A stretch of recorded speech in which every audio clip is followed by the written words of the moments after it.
This video is made for adult collectors because G1 Megatron's like 40 years old now.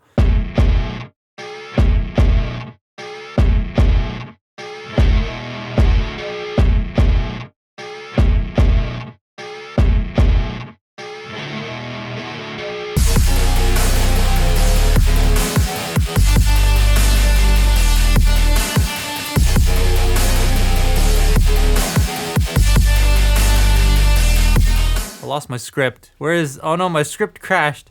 So last time we looked at some AMK, no, that sounded so weirdly corporate. So last time we looked at some AMK products from Yolopark, they were the Rise of the Beast toys, and they were very, very good.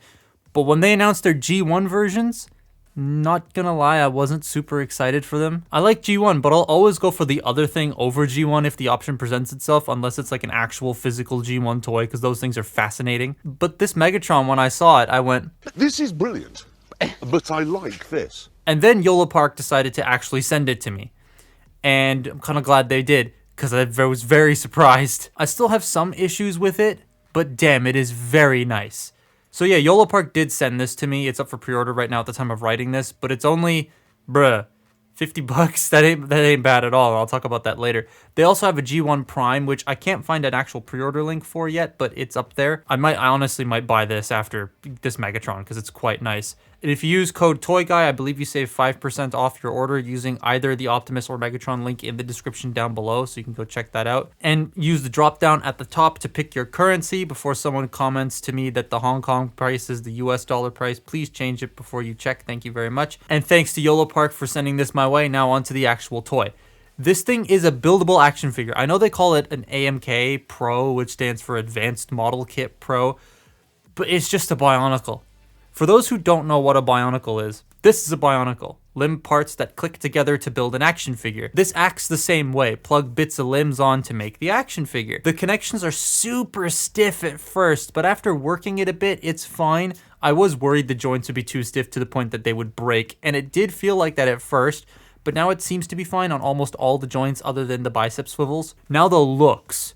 He looks superb. The paintwork, the battle damage, the dirt all over him. And it's not just like silver dry brushing. There's bits of dirt on it as well. They did brown and silver. I like that. The regular AMK kits, you had to paint battle damage yourself. But this one costs a bit more, and that's due to the new paint. But it's also just not the paint that makes the price go up. He has lights in his eyes and his cannon. And I don't have batteries, because bruh, it's like 25 bucks on Amazon for just a couple of the tiny ass batteries that would get here in like a week and a half when I have to get this video out as early as possible. Pain. They do light up, but I can't show it. It's just the batteries aren't here yet. You use the back cannon to activate the eyes because there's a magnet at the bottom of it, and the fusion cannon has a button that turns it on. He also has die cast in him. That's another reason the price is higher than the regular ones. The chest, the crotch, the feet, and the key to Vector Sigma has die cast, which I guess is a forcible segue into the accessories. You get an optional 86 chest plate, which has some very nice detail, not only on the front, but on the back. And 2 new faces, the key, the pistol, and his lightsaber. But the best accessory, in my opinion, is the ball and chain, because the chain is posable. Thank you. He also comes with a flight stand, and even though it looks flimsy and feels a little flimsy, it can support his weight and actually isn't that flimsy at all. Everything is really nice and tight. Love that. There is some weird bubbling in my copy's sword though, like the clear plastic didn't set properly, so there's like air in it.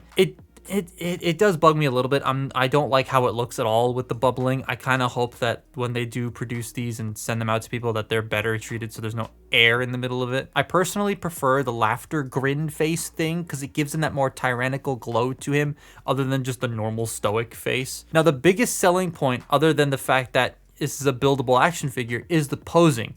Because holy hell, this thing can pose so damn well for a G1 character. It's like Red, but good.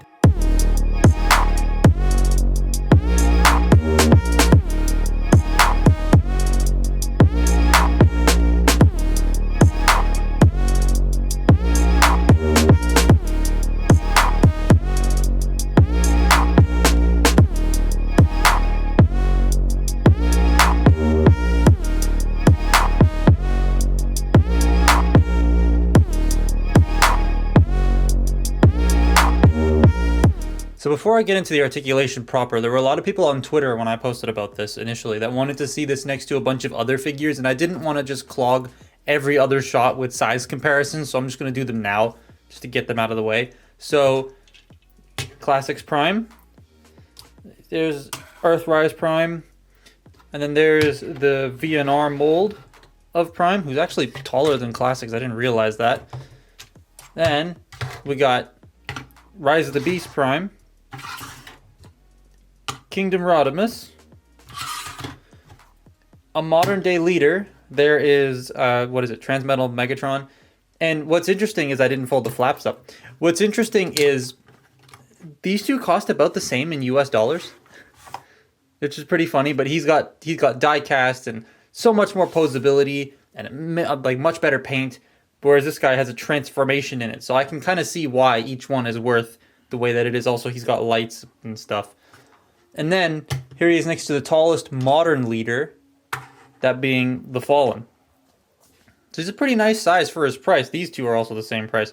So yeah, now I have all of this clogging up the desk. Pain. Oh, and here's Arakshi missing his staff. Someone asked about MP10V, the small MP10, but he will literally just start falling apart. So there's truck mode. Anywho, Megatron is very, very posable, and because it doesn't have to worry about a transformation, sorry to those people who don't like that, he can be a lot more posable. So the head is on a ball joint, so it can look up that far, down that far, tilt, but there's also a hinge to make him look down even further. I kind of wish that hinge could also go up a little bit more. I would have preferred more up movement than down, because when he looks down like that, it doesn't look, it looks disjointed and weird. Shoulders can do a full 360 degrees. They can go in and out. You do have butterfly joints that bend forward about that far, which is very nice. However, when rotating the shoulders, these little like bits at the top here, which I believe are part of the hammer on the gun. I don't know guns. I'm Canadian. I don't really shoot things. So it does get in the way a little bit when it comes to posing. Now, that stiff joint stuff I mentioned earlier is in the biceps specifically.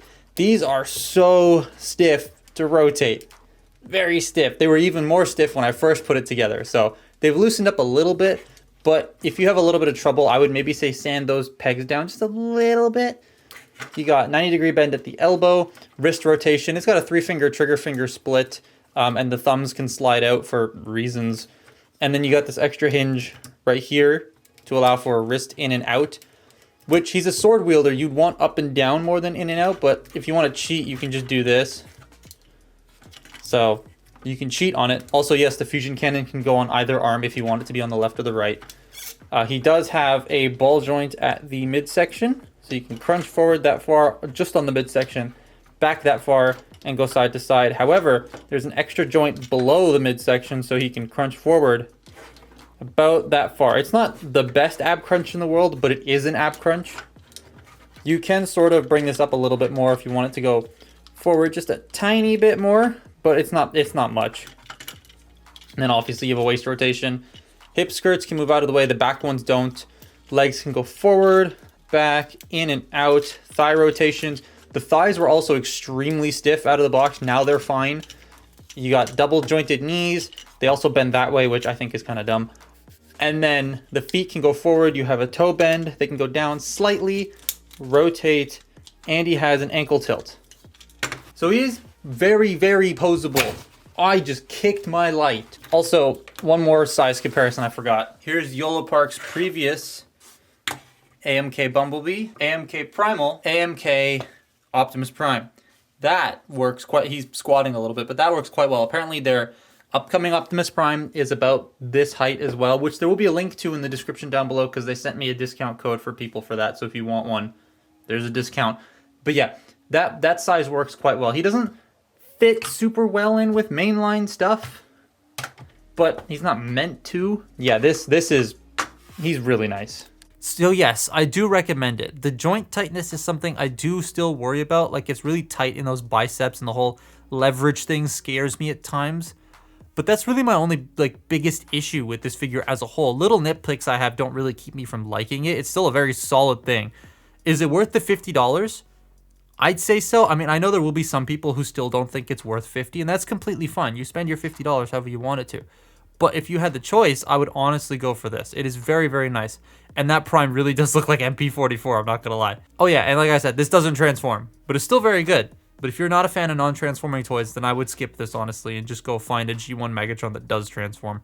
But if you're okay with it, this is very nice. But that's been my look at Yolopark's AMK Pro Megatron. Follow me on Twitter and Instagram, and I'll see you next time. Bye-bye.